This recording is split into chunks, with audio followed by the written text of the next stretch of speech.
9 अगस्त को कोलकाता के RG Kar government medical college में 31 ईयर पीजी डॉक्टर की मेडिकल कॉलेज के सेमिनार हॉल में लेडी डॉक्टर के साथ रेप करके उसका मर्डर कर दिया गया। विक्टिम की हालत ऐसी थी, she was found bleeding from her eyes, mouth and private parts, वो भी बिना किसी कपड़े के। हादसे की उस रात उस पीजी डॉक्टर की 36 आवर्स की ड्यूटी लगी हुई थी, जिसमें कि कंटिन्यूसली पेशेंट की देखभाल के लिए डे और नाइट 36 घंटे रहना पड़ता है। जी यस, 36 आवर्स तक आपको हॉस्पिटल में ही रहना पड़ता है। वहीं पर आपको खाना पीना, रहना, फ्रेश होना सब उसी हॉस्पिटल में ही रहकर करना पड़ता है 36 आवर तक। उस दिन भी 24 घंटे की ड्यूटी करने के बाद उनके 4 क्लिक और विक्टिम खाना खाने के लिए सेमिनार हॉल में गए थे, जहाँ वो लोग नीरज चोपड़ा की मैच देख रहे थे। रात के करीब 3 बज गए थे और सबका डिनर हो गया था और चारों क्लिक्स डिनर करने के बाद वो अपने ड्यूटी वापस लौट गए। लेकिन जो विक्टिम डॉक्टर थी वो काफी थक चुकी थी, तो उसने सोचा कि मैं कुछ देर आराम कर लूं, तो उन्होंने सेमिनार हॉल में कुछ देर आराम करना चाहती थी, इसीलिए वो कुछ देर के लिए सेमिनार हॉल में सो गई। करीब 3 बजे वो सेमिनार हॉल में सोने के लिए चली गई। देन उसके बाद रिपोर्ट के अकॉर्डिंग 4 बजे करीब संजय रॉय ने उस सेमिनार हॉल में दस्तक लिया। देन उसके बाद फिर संजय रॉय ने उस पीजी डॉक्टर का रेप किया एंड उसने फिजिकली असॉल्ट किया। देन इसके करीब 3 से 5 बजे करीब उनकी डेथ हो गई। फिर 7:30 बजे उस विक्टिम की बॉडी को रिसर्च छानबीन किया गया। फिर 3.5 घंटे बाद उनके पेरेंट्स को इन्फॉर्म किया गया करीब 10:30 बजे एंड पेरेंट्स को आने के बाद 3 घंटे तक उनके बॉडी को देखने नहीं दिया गया। 3 घंटे तक वेट कराया गया। पेरेंट्स जिनकी बच्ची 31 इयर्स ओल्ड की ऐसी खत्म हो जाती है, उनको 3 घंटा खड़ा रखा। कि माता पिता रो रहे थे कि एक बार उनके बेटी का शव उनको दिखा दिया जाए। माँ बाप हाथ जोड़ते रहे, हमें एक बार दिखाओ, हमारी बच्ची का मुंह एक बार दिखाओ, हमको नहीं दिखाया। लेकिन उन्होंने नहीं दिखाया। 3 घंटे बाद जब विक्टिम के शव को देखने के लिए इजाजत दिया गया, तो उस शव को देखने के बाद हर किसी की भी रूह कांप जाती। तो सोचिए, वो तो माता पिता थे, उनके शरीर पर कपड़ा नहीं था, उनके चश्मे को बुरी तरह से कूटा गया था, उनके माउथ से, लिप्स से, आईज से, प्राइवेट पार्ट से ब्लड आ रहा था। जिसके मुंह में खून था, बच्ची का शरीर में कोई कपड़ा नहीं था, पैर दोनों राइट एंगल में मिला गया। लेकिन इतना कुछ होने के बाद, देखने के बाद, सामने प्रूफ सबूत होने के बाद, तब भी इस क्लियर रेप और मर्डर केस को क्यों हॉस्पिटल वाले सुसाइड केस से डिक्लेयर किए? क्या ये डॉक्टर्स इस रेप और मर्डर केस को छिपाना चाहते हैं? क्या हॉस्पिटल्स वाले इस केस को रफा दफा करना चाहते हैं? क्यों उनके पेरेंट्स को 3 घंटे तक वेट कराया गया? क्या इसके पीछे कोई बहुत बड़ा राज है? क्या उस अपराधी को छिपाया जा रहा है? एटलीस्ट इतना कुछ होने के बाद भी हॉस्पिटल्स वाले ने पूरी कोशिश की कि इस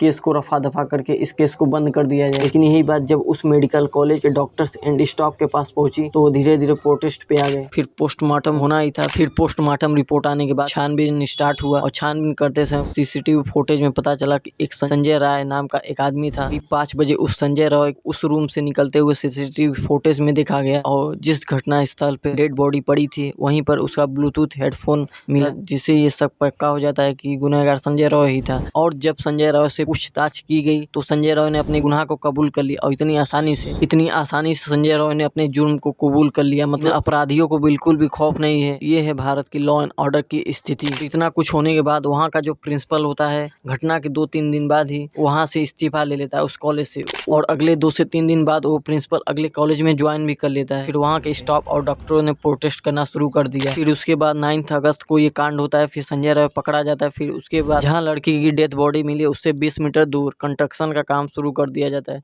जिससे कि वहाँ से सबूत को मिटाया जा सके। और बात यहाँ पे सबसे बड़ी ये है, लोग प्रोटेस्ट कर रहे हैं तब जाके यहाँ पे कार्रवाई हो रही।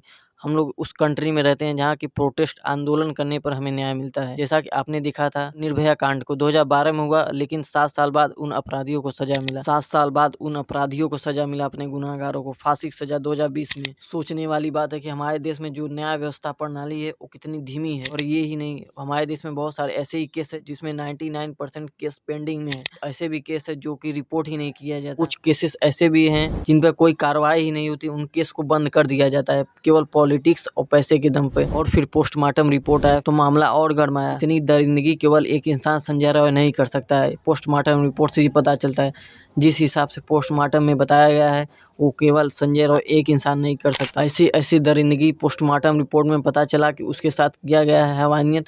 तो जिससे लोगों का आक्रोश और बढ़ा और उन्हें पता चला कि उनके साथ केवल एक लोग नहीं थे, केवल संजय राउत एक अकेला इंसान है जो कि उनके साथ ऐसी हैवानियत कर सकता है। लोगों के मन में और आक्रोश बढ़ा, उनको पता चला कि ये गैंग रेप है तब। और यहाँ पे देखने वाली बात, सोचने वाली बात ये है कि कोलकाता पुलिस से ये केस हैंडल ही नहीं हो पा रहा था। करीब 1 हफ्ते से अधिक हो गया, तब जाके प्रोटेस्ट बढ़ता गया, लोगों में आक्रोश बढ़ता गया, तब जाकर सीबीआई को ये केस सौंपा गया जांच पड़ताल के लिए। वैसे भी सीबीआई पे भरोसा की नहीं जा सकती, क्योंकि हमारे प्रिय जो सुशांत सिंह राजपूत थे, उनके मौत के भी केस को सीबीआई के पास सौंपा गया। अब जैसे जैसे केस आगे बढ़ता गया तो और राज खुलते गए, लोगों में आक्रोश बढ़ता गया। अब लोगों के मन में ये ख्याल आता गया कि आखिर इन सबको बचाने की कोशिश कौन कर रहा है। तो पहला डाउट यहाँ पे ये उठता है, इस केस को उनके माता पिता को सुसाइड केस क्यों बताया गया, उनके डेड बॉडी को 3 घंटे तक क्यों छुपाया गया, उनके माता पिता को 3 घंटे बाद डेड बॉडी को दिखाया गया, क्यों इतना 3 घंटे तक वेट कराया गया। घटना के 2-3 दिन बाद ही वहाँ से प्रिंसिपल का ट्रांसफर क्यों हुआ, क्यों उन्होंने वहाँ से इस्तीफा देकर दूसरे कॉलेज में ज्वाइनिंग की।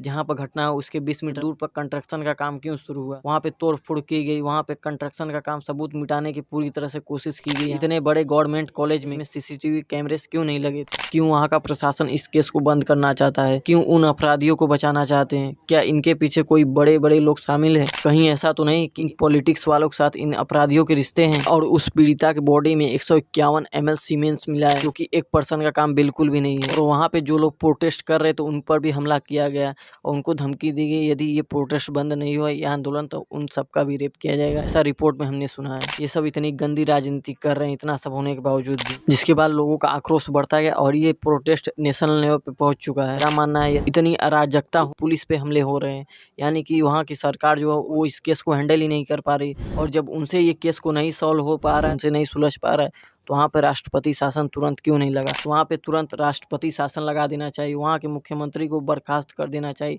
जब वहाँ की कानून व्यवस्था को वो ठीक से नहीं संभाल पा रही हैं तो वहाँ से उनको राष्ट्रपति शासन लगा के वहाँ से उनको बर्खास्त कर देना चाहिए। और मैं आपको बता दूं, ये राष्ट्रपति शासन तब लगता है जब राज्य सरकार में अराजकता बढ़ जाती है और वो राज्य सरकार इस केस को हैंडल नहीं कर पाती, अराजकता इतनी बढ़ जाती है वो संभाल नहीं पाती है अपनी जो ड्यूटी है, तो वहाँ पे राष्ट्रपति शासन लगता है। मतलब वहाँ पे राष्ट्रपति जी का वहाँ पे नियंत्रण हो जाता है उस राज्य पर, उनको उस राज्य से बर्खास्त कर दिया जाता है। तो मैं आशा करता हूँ दोस्तों ये वीडियो आपको अच्छी लगी हो। मैं भगवान से प्रार्थना करता हूँ जिन अपराधियों ने ये करतूत किया है, इस जघन्य अपराध को किया, उनको जल्द से जल्द फांसी की सजा हो, उन पर जल्द से जल्द कार्रवाई हो। तो चलिए चलते हैं, जय हिंद जय भारत।